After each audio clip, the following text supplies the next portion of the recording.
சின்னதாக ஒரு குட்டி விலாக் பார்க்கலாம். காலையில் 8 மணி இருக்கும். கிளம்பி வாக்கிங் போகலான்னு சொல்லிவிட்டு ஒரு இடத்துக்கு என் பையன் கூட்டிகிட்டு போனான். அங்கே வந்து நிறைய வண்டி வாசியெல்லாம் போகாத இடம். ரோடு வந்து ஃப்ரீயாக இருக்குது. சரி நாங்கள் போய் ஒரு 4 ரவுண்டு நடந்துட்டு பார்த்தோம். அந்த ரோடு சைடுலலாம் இதுதான் மஞ்சள் கரிசலாங்கண்ணின்னு சொல்லுவாங்க. இது வந்து இப்போ நல்லா அழகழகாக பூ பூத்துக்குது பார்த்திங்களா. இது வந்து தேங்காய் எண்ணெயில் போட்டு எண்ணெய் வேவிச்சு அந்த எண்ணெய் தேய்ச்சதுன்னா ரொம்ப நல்லது, முடி நல்லா வளரும் அப்படின்னு சொல்லுவாங்க. அதே ஒரு கிளிப்பிங் எடுத்துகிட்டு சரின்னு நாங்கள் மீன் வாங்க போகலாம் அப்படின்ட்டு முடிவு பண்ணி ஒசூருக்கு மீன் வாங்க போய்கிட்டு இருந்தோம். அதுக்கு முன்னாடியே கொஞ்சம் சின்ன சின்ன மீன் கடைகள்லாம் இருக்குது. எங்கள் பையன் வேண்டாம் மீன் மார்க்கெட்டே போகலாம் அப்படின்னு சொல்லிட்டு மீன் மார்க்கெட்டுக்கு போனோம். அங்கே போனால் நிறைய வெரைட்டியாக மீன்கள் வச்சுருந்தாங்க.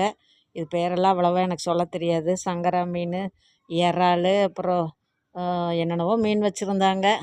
எங்கள் பையன் வந்து வஞ்சர மீன் நல்லா இருக்கும்னு சொல்லிட்டு வஞ்சர மீன் 1 கிலோ வாங்கினான். அப்புறம் வாங்கினான். இறால் 1 கிலோ. அதை வந்து அவங்களே நல்லா சுத்தம் பண்ணி கொடுத்தாங்க. பார்த்திங்கன்னா மீன் மார்க்கெட்டில் பாருங்கள் எவ்வளோ கூட்டம் இருக்குதுன்னு. ஞாயிற்றுக்கிழமையான நான்வெஜ் கடையில் தான் கூட்டமெல்லாம். அப்புறம் அங்கே சுத்தம் பண்ணி வாங்கிட்டு நாங்கள் வந்து வீட்டில் மீன் குழம்பும் ரசமும் சாப்பாடு நான் வைக்கிறதா முடிவு பண்ணி நான் மீன் குழம்பு வச்சுட்டேன். கூடவே ரசம் வச்சுட்டேன். ரசம் வைக்கும்போது நீங்கள் என்ன பண்ணணுன்னா புளி கம்மியாக போட்டு தக்காளி கொஞ்சம் அதிகமாக போட்டு ரசம் வச்சிங்கன்னா எப்போவுமே ரசம் சூப்பராக இருக்குது. சிறப்பாக அப்படியே பார்த்தாவே சாப்பிட தோன்ற அளவுக்கு குழம்பு இருக்குது பார்த்திங்களா. நான் ரசம் வச்சு முடிச்சிட்டேன். ரசம் வச்சு முடிச்சுட்டு அப்புறம் எங்கள் பையன் வந்து அந்த வாங்கிட்டு வந்த இறாலை மறுபடியும் சுத்தம் பண்ணினான். அவங்க அந்த மேல் தோலெல்லாம் பிச்சு அப்படியே சுத்தம் பண்ணி கொடுத்தாங்க. கூடவே வீட்டில் வந்து அதை என்னவோ கத்தியில் அறுத்து ஒரு நரம்பு மாதிரி கருப்பு கலரில் இருக்குது. அதை வந்து எடுத்து மறுபடியும் சுத்தம் பண்ணிகிட்டு இருந்தான். அதெல்லாம் சுத்தம் பண்ணிவிட்டு இறால் மஞ்சூரியன் செய்கிற அப்படின்னு சொல்லிட்டு ஃபிஷ் ஃப்ரையும் இறால் மஞ்சூரியன் நான் செய்கிறேன் அப்படின்னு சொல்லிட்டு அவன் அதை சுத்தம் பண்ணிகிட்டு இருந்தான்.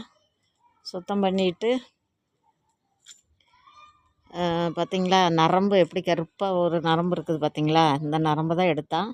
அப்புறம் அந்த இறாலெல்லாம் மிளகாத்தூள் என்னென்ன இஞ்சி பூண்டு காரம் எல்லாம் கலந்து அதை எண்ணெயில் போட்டு பொரித்து எடுத்துட்டு ஒரு கிரேவி ரெடி பண்ணிகிட்ருக்குறான் பார்த்திங்களா. அந்த கிரேவியில் வந்து அந்த எண்ணெயில் பொரித்த இறாலை இதில் போட்டு பண்ணுனா அதுதான் இறால் மஞ்சூரியன். ஆமாம், இந்த மஞ்சூரியனெல்லாம் எனக்கு தெரியாது. நான் இறாலே சாப்பிட மாட்டேன், எனக்கு அது பிடிக்காது. நான் சின்ன வயசுலேருந்தே சாப்பிட்டதில்லை, அதனால் எனக்கு பிடிக்கவும் செய்யாது.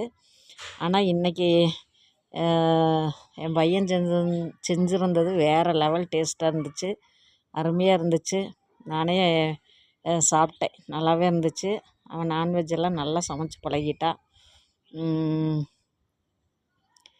அது வந்து குழந்தைக்கு வந்து காரம் போடுறதுக்கு முன்னாடி கொஞ்சம் வேணும்னு சொல்லிட்டு ஒரு 5-6 எடுத்து வச்சுட்டு நல்லா போட்டு பரட்டிகிட்டு இருந்தான். கூடவே சைடில் ஃபிஷ் ஃப்ரை வேறு போய்கிட்டு இருந்தது. சாப்பாடு எல்லாம் வச்சு எடுத்தாச்சு, இனி சாப்பிடணும். வாங்க, நீங்கள் எப்படி செய்வீங்க, இப்படி தான் செய்வீங்களா அப்படின்னு கமெண்டில் சொல்லுங்கள். உங்கள் வீட்டில் இன்றைக்கி சண்டே என்ன ஸ்பெஷல் செஞ்சீங்க அப்படிங்கிறதையும் மறக்காமல் கமெண்டில் சொல்லுங்கள். ஆனால் இந்த இறால் வந்து ரொம்ப நல்லது உடம்புக்கு அப்படின்னு சொல்கிறாங்க. ப்ரோட்டீன்ஸ் நிறையா இருக்குது அப்படின்னு சொல்லிட்டு சொல்கிறாங்க. இன்னும் நிறைய சத்துக்களெல்லாம் இருக்குது அப்படின்னு சொல்லி தான் சொல்கிறாங்க. சரி இன்றைக்கி சாப்பிட்டே பார்க்கலாம் அப்படின்னு சொல்லிட்டு நான் முடிவு பண்ணிட்டேன். சரி வாங்க சாப்பிட்ருவோம். சாப்பாடெல்லாம் ஆயிடுச்சு. சாப்பாடு, மீன் குழம்பு, மீன் ஃப்ரை, இறா மஞ்சூரியன் இதெல்லாமா சாப்பாடெல்லாம் முடிச்சுட்டு கூட ரசம் இருக்குது.